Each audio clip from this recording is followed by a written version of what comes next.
In 1815, the city of Marseille rose like a living painting on the edge of the Mediterranean. The harbor shimmered in the morning light, and the salty air carried the shouts of merchants, the calls of sailors, and the rhythmic creak of wooden ships rocking gently in their berths. The sea was the lifeblood of this bustling port, a bridge between worlds. And among those who knew its moods and mysteries was a young man whose life seemed blessed by fortune, Edmond. Edmond was just 19 years old, yet he walked the decks of the merchant ship Pharaon with the confidence of a seasoned sailor. His hands were calloused from rope and salt, his face sun-browned by countless days under the open sky, and his dark eyes carried both the innocence of youth and the quiet determination of a man who had worked for every step of his future. He had risen through skill and loyalty, admired by his crew and trusted by his captain. On the horizon was a promotion to captain, a dream few men his age could claim. On shore, another joy awaited him. Mercedes, his beloved, watched for him with a heart full of devotion. Her love was his anchor, the promise of a life filled with laughter, children, and shared dreams. On the day he returned to Marseille, he had two reasons to celebrate: the success of his voyage and the anticipation of his wedding. It seemed nothing could darken the sunlight of his good fortune. But light cast shadows, and Edmond's happiness was not celebrated by all. Envy is a quiet predator, and in the hearts of three men, it had already begun to take root. Danglars, the ship's purser, simmered with professional jealousy. He had longed for advancement, yet watched a younger man sail past him in favor and reputation. Fernand Mondego, cousin to Mercedes, was consumed by a different kind of jealousy, the bitter, gnawing pain of unrequited love. He desired Mercedes and could not bear to see her happiness with another. And de Villefort, a deputy prosecutor, with ambitions beyond his station, saw in Edmond an inconvenient threat.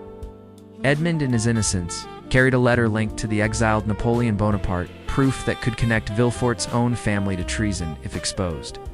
Each man had his motive.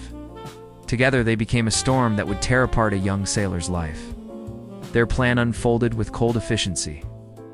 A letter was forged accusing Edmond of being a Bonapartist agent.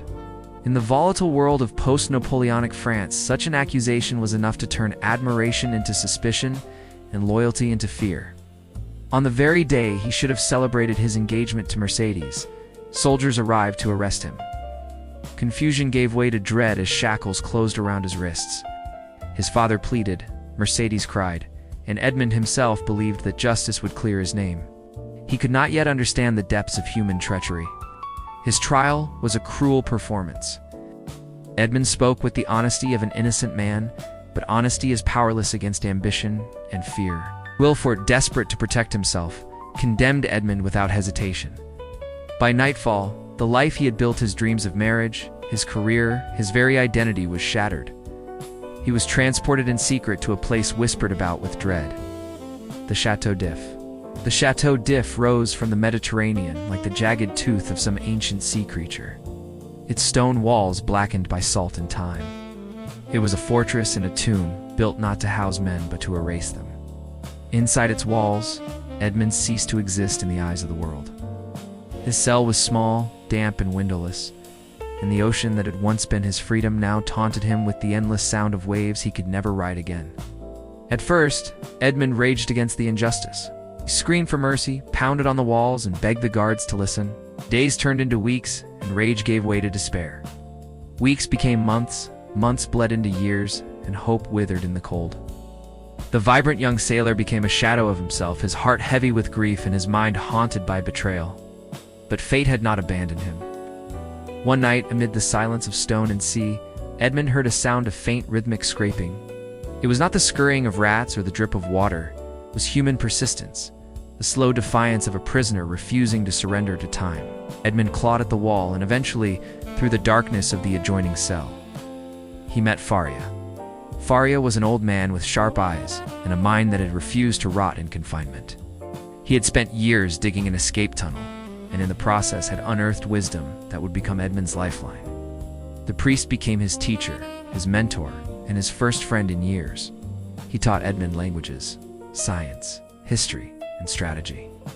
More than knowledge, he offered him the truth. The names of those who had betrayed him, the map of his misfortune laid bare. With knowledge came transformation. The naive sailor who had entered the prison in despair emerged in spirit as a patient, calculating man.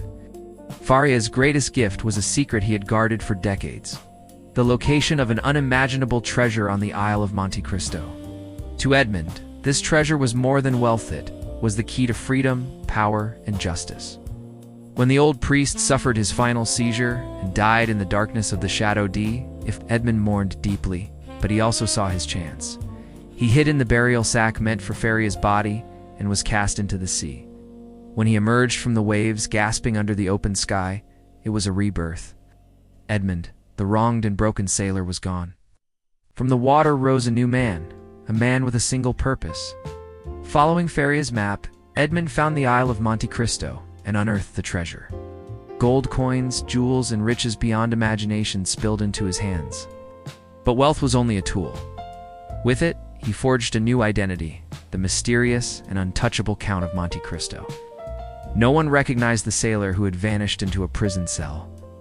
Now he moved through the world cloaked in power, elegance, and an aura of almost supernatural authority.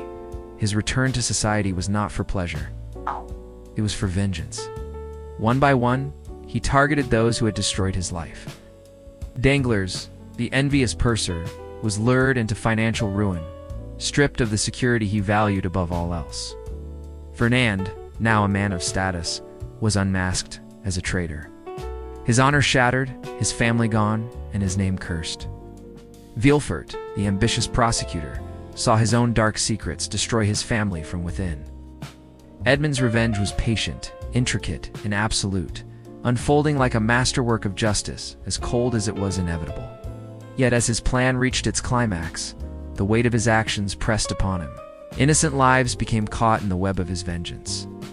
The more he saw of their suffering, the more he realized that vengeance, no matter how justified, carried its own chains. It could punish the guilty, but it could not restore what was lost. It could not bring back the years stolen in darkness, could not erase the hollow place where love had once lived. In the end, Edmond chose to release the final chains that bound him. He granted mercy to those who could still be saved, left his fortune to the deserving, and sailed into the horizon with a heart tempered by wisdom and grief. His journey had carried him from innocence to despair, from despair to vengeance, and from vengeance to understanding. He had become a legend, a living lesson in justice and consequence. The story of the Count of Monte Cristo endures not only as a tale of betrayal and revenge, but as a meditation on the human soul. It reminds us that hope can survive even in the blackest prison, and that patience can turn misfortune into power. But it also whispers a warning that vengeance, no matter how righteous, can never truly set a heart free. True freedom comes only with forgiveness and the courage to begin again.